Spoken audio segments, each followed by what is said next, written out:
This entire race has been about dignity and respect. It is not over. God is always in control. Fox News has just obtained those 10,000 text messages. These are the anti-Trump text messages that led special counsel Robert Mueller to remove Strzok from the Russia investigation. There's no way that this is sexist at all. This is simply talking about a system that we have that is broken.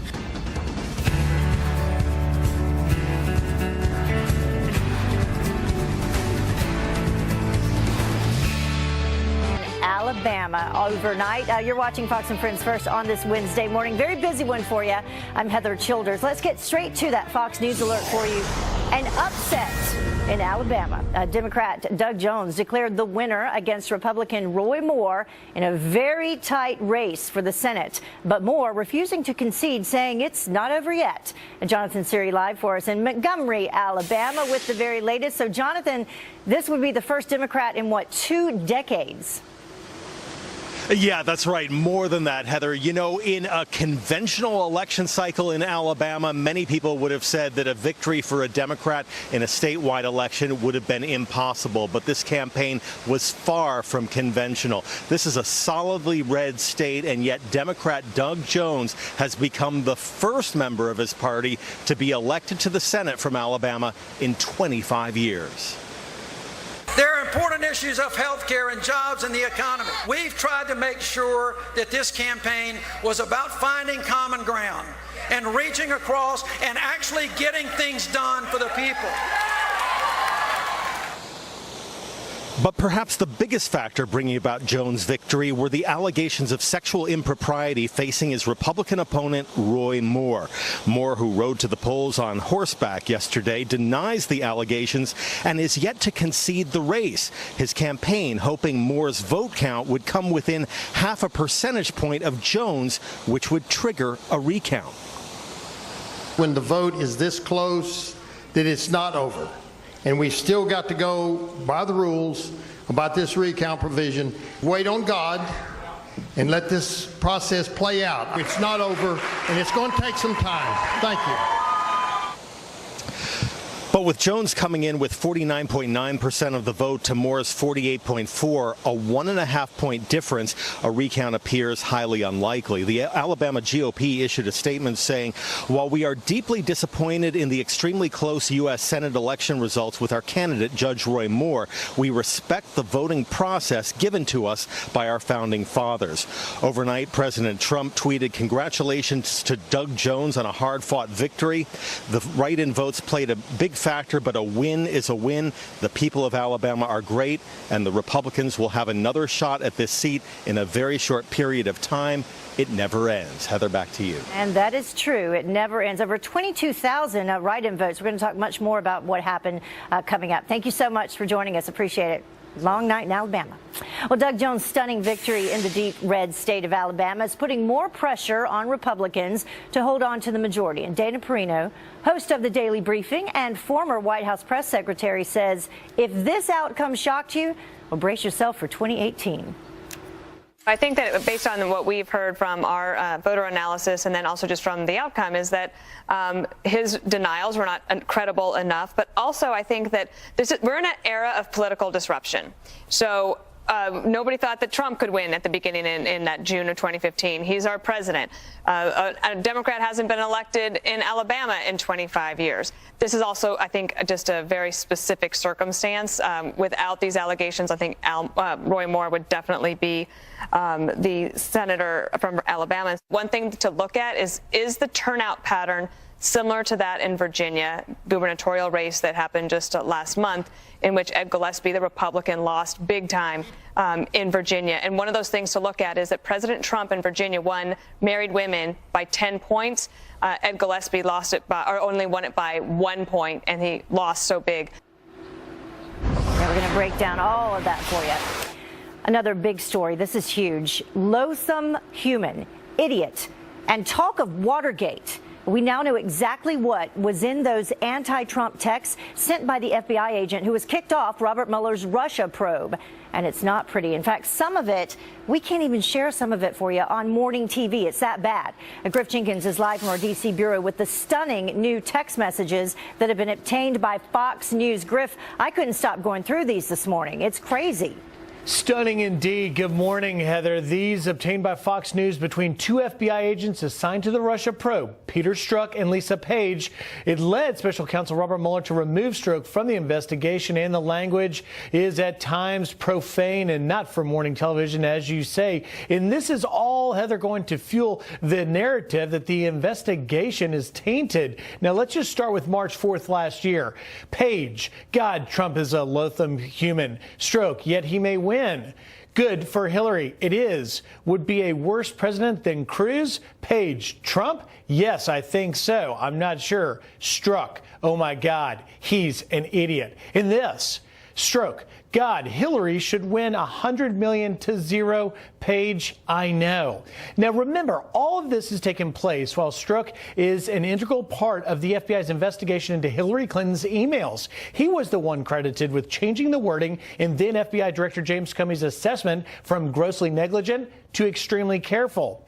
A month later, Page appears to acknowledge that they're doing something they shouldn't. Look at this. Page, so look, you say we text on that phone when we talk about Hillary because it can't be traced. Now later, by October, after candidate Trump has gotten the nomination, Strzok's deeply felt bias reaches new heights. Here on the 20th of October, I am riled up, Strzok says. Trump is an expletive idiot, is unable to provide a coherent answer. That same day, in all caps, that's shouting across texting, can't pull away what the expletive happened to our country. The reaction from the White House, Heather, has been stern. Here's what one of the president's personal attorneys, Jay Sekulow, said to Hannity last night. The conflicts of interest inside the FBI and Department of Justice as to this Fusion GPS matter is breathtaking in scope. Now, there is also this November text exchange, which perhaps shows a little bit of the thinking from Strzok. Strzok writing, quote, bought all the president's men, figured I needed to brush up on Watergate. Page, my God, Sessions for DOD or OJ. Attorney General, that is. Strzok, Attorney General. Page, good God. Now, the revelations are highly significant, Heather, because the Deputy Attorney General, Rod Rosenstein, is expected to testify before a House Oversight Committee today. Rosenstein is the one who appointed Mueller in the first place. And if that wasn't enough for you, this also comes as the president's son, Donald Trump Jr., is calling for an investigation before he is interviewed by the Senate Intelligence Committee today behind closed doors. So it is certainly an understatement to say that this is a stunning development. I mean, it really is. Much more to come on this. Thank you so much, Griff. Appreciate it as the construction continues there behind you in our studio in D.C. Thank you. Well, the bias just exposed, you heard Griff talking about it, and the people at the forefront of the collusion investigation, Peter Strzok, not only had a hand in interviewing Cheryl Mills, Uma Abedin, Hillary Clinton, and General Flynn, he was also involved in the anti-Trump dossier and the Hillary email investigation. And Fox News national security strategist Dr. Sebastian Gorka now calling out the investigation for being corrupt. It means that this whole investigation is a sham. It is a house of cards, and it should be closed down tomorrow morning at 8 a.m. You don't have to agree with the President of the United States. I was an employee of the Department of Defense for 6 years under President Obama. I did not vote for him, but the fact is, this is a senior law enforcement official who wasn't just a bureaucrat. This was an individual who has been tasked to investigate a sitting president who, if these texts are confirmed, he agrees with the person he's texting is a loathsome individual. How does that mean you're going to investigate him? What is your axe to grind? And how are you an impartial peace officer if that is your opinion of the most senior member of our government? It is an utter outrage, Sean. Unreal. Let us know what you think. The president's lawyer says that all the White House interviews are over, though, in Robert Mueller's Russia probe. So we'll talk more about that. Well, new Facebook post revealing that want-to-be Port Authority suicide bomber taunted President Trump just moments before his botched attack, as our president doubles down on his promise to end the program that led him into the country in the first place. And Kelly Wright is live for us, also in D.C., with some new details unfolding at this hour. Good morning, Kelly.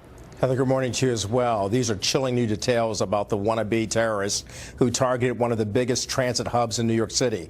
Right before detonating the Port Authority bomb, Akayat Ullah posted a message to our commander-in-chief on Facebook writing, "Trump, you failed to protect your nation."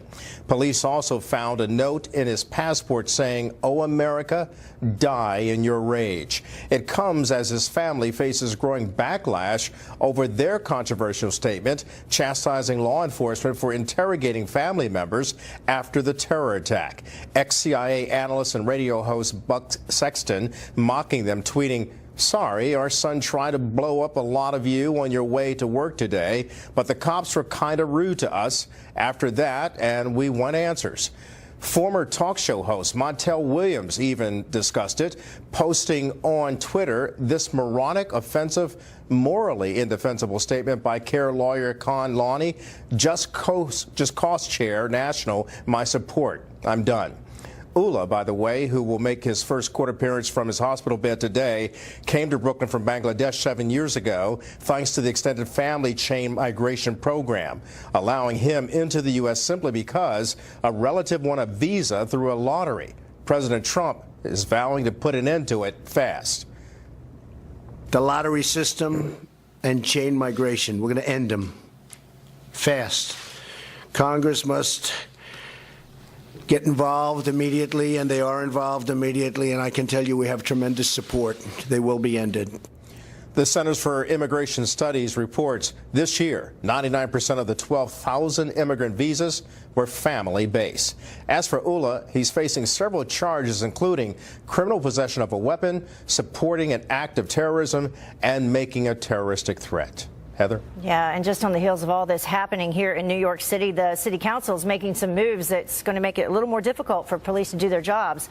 Imagine that. We'll talk about it later. Thank you very much, Kelly. Sure. Well, this Fox News alert for you, open for discussion. The U.S. making a move to get Kim Jong-un to come to the table. We're ready to talk anytime North Korea would like to talk. The new tactic, as evidence reveals another missile test could be coming soon. And balance of power, what does a Democratic win in Alabama mean for President Trump's agenda? Our next guest says that there's one key Republican bill that Doug Jones needs to get on board with. And Colin Kaepernick sparking a new... Alabama has been at a crossroads. We have been at crossroads in the past. And unfortunately, we have usually taken the wrong fork. Tonight, ladies and gentlemen, you took the right road. There you go. Democrat Doug Jones declaring a surprise victory in Alabama as his embattled opponent Roy Moore refuses to concede. Republicans now down a seat in the Senate. So how will this impact the president's agenda?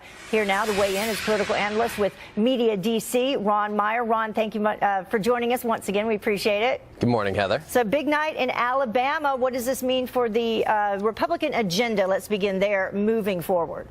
Well, we know that we don't think Doug Jones is going to be sworn in until the beginning of next year. So we have the Republicans would have at least a month to pass tax reform. And so, but even if they don't, I think Doug Jones will be compelled to have to look at voting for these sorts of things. If you look at someone like a Manchin from West Virginia, a Heidkamp from North Dakota, they're really hurting themselves by not being bipartisan, by not voting with Republicans ever, especially on things like tax reform. And so he's basically, Doug Jones is a dead man walking in 2020 unless he works with Republicans. And so, in fact, the Trump agenda may not be dead. It's just he's going to, I think Doug Jones is actually going to have to work with the Trump agenda with Republicans in order to get anything done. And I think that's frankly a good thing to actually have some bipartisanship up here on the Hill. Well, Republicans could only lose 2 votes before. Now they can only lose 1. Is there one specific area that you think is more important for Jones to come on board than others? Well, I mean, there's some areas that make a lot of sense, like infrastructure. Jones ran on infrastructure, so Trump shouldn't lose a vote on the infrastructure bill that he's working on. When you look at issues like health care reform, Alabama is having terrible troubles with their health care system, and so there should be some room for some significant bipartisanship that still works with the Trump agenda, and Jones has to get on board, or he's not going to have any chance at 2020. And my only question is, does he just give up on 2020 and just be who he wants to be, which is a more left-of-center person than what he ran as? And what do you think this means for, like, the midterm elections moving forward? Because, as you know, the president tweeted, it never ends. There's another election coming soon. It never ends, but Republicans do have to learn a lesson. Yes, Roy Moore was a terribly flawed candidate. Yes, Republicans didn't show up because of his allegations, because of his other problems. But you also have to remember, Democrats, if you look at the turnout, were ultra energized. Places where in the highly Democratic areas turned out higher than ever before. People who didn't approve of the president turned out much higher propensities than anybody else. And over 22,000 write-in votes. And over 22,000 write-in votes. So any Republican would have won. But here's the issue. Democrats are very energized. If Republicans don't learn from that, we're going to have real big issues in 2018. Ron, I want to move you forward to this one. Another big story today. These brand new anti-Trump text messages between the ex-FBI Mueller team members. The one was taken off, struck, has now been moved to Human Resources or something like that. Obviously, anti-Trump, to say the very least. Some of these we can't even share. We're showing some of the people at home some of those text messages. What do you think about this? It's really undermining people's belief in government and people's belief in the American system.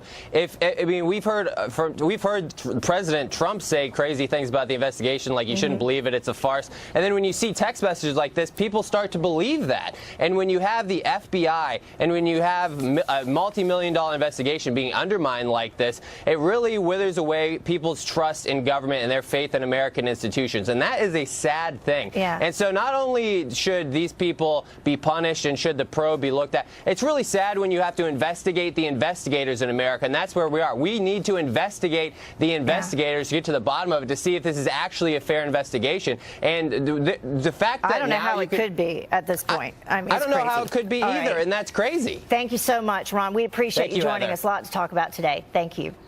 And we will be right back. Much more straight ahead.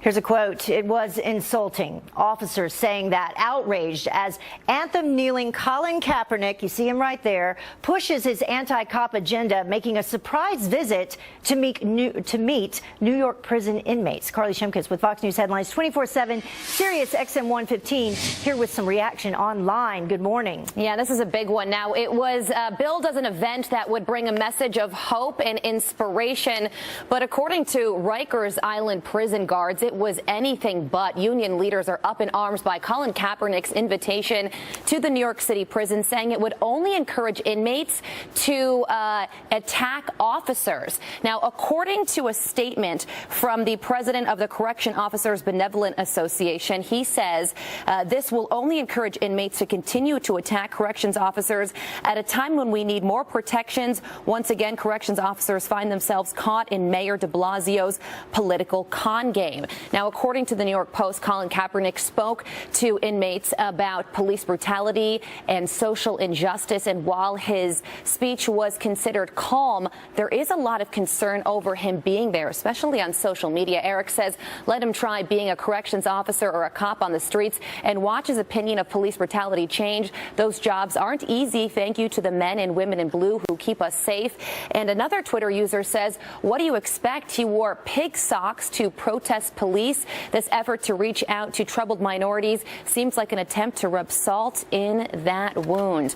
Now, according to City Hall spokesperson, Colin Kaepernick should be applauded for using his celebrity to possibly change lives. So a pretty controversial situation, possibly dangerous situation there. Really, it sounds like it doesn't make any sense. Meryl Streep, she's back, but she's distancing herself from the anti-Trump movement. That's right. Well, she became the face of the anti-Trump movement during the Golden Globes. Globes, but now she says she doesn't want to be political. During an interview with BuzzFeed News, she says, "It's affected my life because I don't want to be that. I'm a really private person, and like a lot of people in show business, I'm actually shy, so it's hard for me to do all this stuff." Wasn't shy during the Golden Globes when she made that infamous anti-Trump speech. Mar on Twitter says most Hollywood elites should do the same. They are wasting their time whining like losers. So pretty powerful stuff there. Yeah. All right. So speaking of powerful, this is the most important one. We have to get to this. The internet up in arms about what is the right way to cut toast. That's right. Should we say the internet is divided, maybe cut in half over how to do this? A tweet from a British student union says, "Which way would you prefer our staff to cut your toast at the end of the night?" We have some options here: diagonal, horizontal, or vertical. We want to hear from our Fox and Friends First viewers. How do you think is the right way to cut toast? I go with number one here. It always makes the sandwich taste better. Yeah, absolutely, especially if Everybody it's grilled knows that. cheese Yes. in between the toast. I'm getting hungry. Yeah. All right, thank you so much, Carly. Thanks a Appreciate lot. it. Let us know what you think, for sure. Well, the time now is about 27 minutes after the top of the hour. And policing the police. Despite 2 recent terror attacks in New York City, liberal politicians are taking some new steps to stop officers from doing their jobs. Our next guest is a New York City councilman who says that it is the PC police putting all of us in danger. Fox and Friends First on a very busy morning. New York City's finest under growing pressure as terrorists take aim. So why is the City Council pushing legislation that would make it harder for officers to do their jobs? Joining me now to discuss is New York City Councilman Joe Borelli. So we had this terrorist attack, this wannabe suicide bomber in New York City. 6 weeks prior to that, we had the terrorist who used a van to attack people on the West Side Highway. But the City Council is planning to do what? I mean, I think your viewers are as dismayed as I am why the City Council would choose this very moment, right after the wake of these 2 attacks, to pass a bill that basically constrains officers' ability and desire to be proactive, to stop people, to search them, to do the kind of things that we are hoping that police officers are doing in subway tunnels, on buses, et cetera. Yeah, so we hear for people like myself and you, see something, say something, so we want to get that message out. But at the same time, when officers see something, by this, their hands are tied. Right. So this bill basically would require an officer to get the person's consent or to get documentation that they're consenting to a search. That goes beyond the person's Fourth Amendment protections against unreasonable searches and seizures. So you could have a situation where a person feels emboldened, decides to say to the officer, "I don't want to be searched, I don't need to be searched," and that in itself could cause a problem. The other side of this bill is that each person who gets searched or gets into an interaction with the police officer would get basically a business card with the officer's identification, information, their name, and be encouraged to file a complaint against the officer. This is something that this is too far left for even Mayor de Blasio to put it on a scale. I mean, I'm trying to put my head around it, and I'm trying to think of a situation. So you come across someone who you think is maybe going to do a terrorist attack on the city. A gun crime, a shooting, a burglary, anything. And you think that they may have something on their person or in their vehicle, but you would have to get a warrant before you can search them? No, you would basically have to get their consent. But they say no, and then what? If they say no, there's certain situations when you could still do it, but it's still a problem. Look, and the other part of it is this notification of their person's identification, the cop's ID. I know cops, you know cops. They're fearless when it comes to protecting the public and their own lives.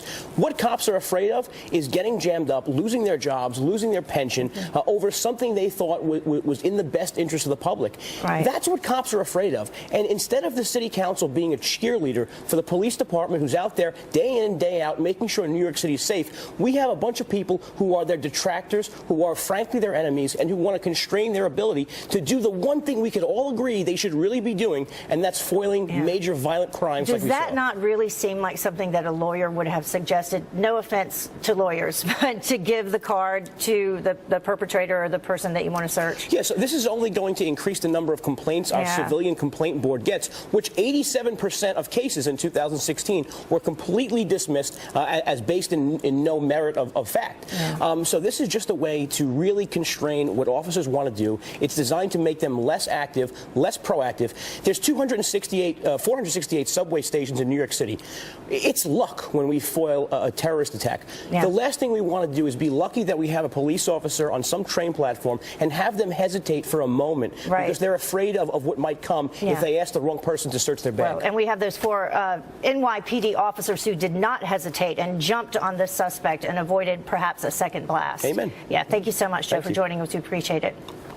Well, North Korea, let's talk about them now. They may be preparing to test another missile, another one, some new activity at launch sites now being reported, including secret coded messages broadcast by North Korea signaling likely a weapons test is near. But Secretary of State Rex Tillerson says that he's ready to talk it out. We're ready to talk anytime North Korea would like to talk. And we're ready to have the first meeting without precondition. It's not realistic to say we're only going to talk if you come to the table ready to give up your program. They have too much invested in it.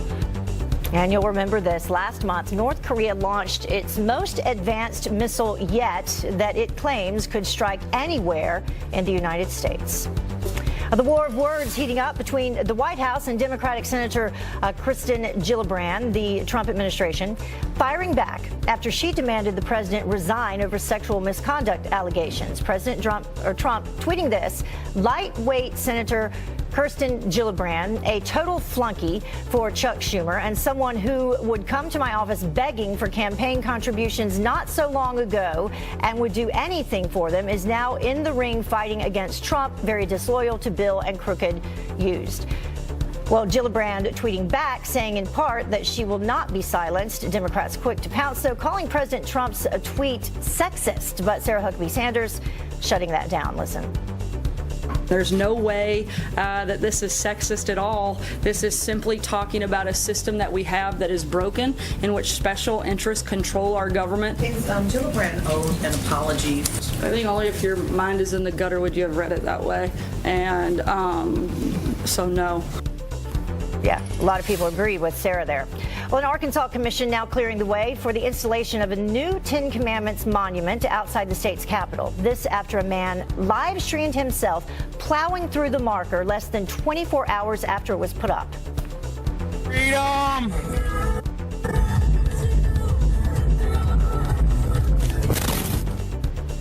Well, that man found unfit to stand trial. The new monument will include 4 concrete posts for protection, and it will be installed in the coming weeks. The Festival of Lights has begun. Hanukkah officially kicking off, celebrating the rededication of the Holy Temple in Jerusalem. Hundreds gathering for the national menorah lighting just across from the White House. President Trump tweeting, wishing all of those celebrating Hanukkah around the world a happy and healthy 8 nights in the company of those they love. Well, the time now is about 20 minutes until the top of the hour, and a major health care insurer making a play to fight the opioid crisis, the potentially life-saving plan. And a shocking discovery in an Airbnb, another host caught watching guests. What you need to know about the creepy cameras spying on you. 39 years old. And welcome back to Fox and Friends. First, a New Orleans Saints season ticket holder suing his favorite NFL team over the non-stop kneeling. That right there. He says that the protest, he actually paid $8,000 for tickets for the year, but he only went to 1 game because of the protest. He says the players who stay in the tunnel or take a knee, they prevent his family from enjoying the games. And he also says that the boos from the crowd towards the players make for a bad family environment. So he's asking for a full refund. I bet others will follow on that. Well, a nurse staying at an Airbnb, this is disturbing, finds a hidden camera and the alarm clock next to her bed. South Carolina police arrested the host. You see him here, Cesar Adam Menendez Fuentes. The woman was alerted when the clock was put into her room after she checked in, but the clock didn't work. This is just the latest in a string of Airbnb hidden camera incidents. A couple visiting Florida found a camera inside a smoke detector over their bed in October. And then another guest found a camera hidden near a shower disguised as a motion detector just last week. So be aware of that if you're using Airbnb. And now to this Fox Business Alert. One of the country's largest health insurers is now joining the fight against America's opioid crisis. Aetna announcing a major policy change that could help save lives, we hope. Tracy Crosco from our sister network, Fox Business, here to explain what it is and whether you qualify. Good morning, Tracy. Good morning, Heather. Yes, this is a major step forward to fight this opioid crisis, and Aetna says that it will waive the copay for some members for Narcan. That's the nasal spray that reverses the effects of an opioid overdose. So that would apply to 4.6 million Aetna fully insured commercial members. They would receive that waiver. Aetna also says that it's going to cap the supply of opioids to members to 7 days after they've been prescribed those drugs after a surgery or for pain. All right, so let's move on to JetBlue. Yes. Their new free flight promotion with Amazon. Well, it sounds like a good idea, but It's gone wrong, horribly wrong. Yes, it sounds too good to be true. So JetBlue, they came up with this idea to create a board game called Get Packing. They were going to sell it on Amazon for $19.99, and inside that game would be a free airline ticket. Sounds amazing. The game was supposed to go on sale yesterday at noon, but when people went to go buy it, it wasn't there. It turns out that there were only about 200 editions of this game, and it sold out within seconds, according to JetBlue. People, though, were upset. They were taking to social media saying that this was a scam, and this prompted JetBlue to go back and say, okay, we're going to take a look at this, and we'll relaunch this game on the 18th. So you'll have another chance if you're quick. So originally only 200 of the games with the free ticket. Yes. All right.